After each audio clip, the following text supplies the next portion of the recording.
জামিনে মুক্তি পেয়ে হামলা।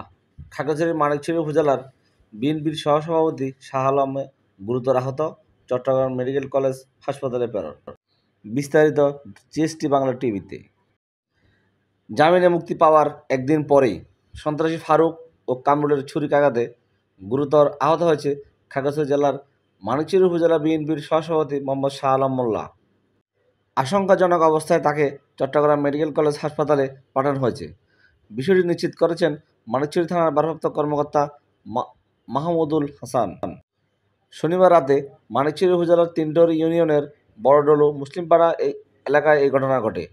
আত্মীয়স্বজন ও বিএনপি কর্মীরা তাকে উদ্ধার করে মানিকছড়ি উপজেলা হাসপাতালে নিয়ে আসা হলে চিকিৎসকরা প্রাথমিক চিকিৎসা দিয়ে চট্টগ্রাম মেডিকেল কলেজ হাসপাতালে প্রেরণ করেন। মানিকছড়ি হাসপাতালের ডাক্তার আবরার মাহমুদ ও ডাক্তার মহিউদ্দিন জানান, অবস্থা গুরুতর হওয়ায় প্রাথমিক চিকিৎসা আহত হওয়ায় ছাড়পত্র দিয়ে চট্টগ্রাম মেডিকেল কলেজে প্রেরণ করা হয়েছে। মানিকছড়ি থানার ভারপ্রাপ্ত কর্মকর্তা মাহমুদুল হাসান জানান, একই এলাকার বাসিন্দা দুই ভাই কামরুল ও ফারুকের জমি সংক্রান্ত বিরোধ ছিল। এই বিরোধের মামলায় ফারুক দীর্ঘদিন জেলে ছিলেন।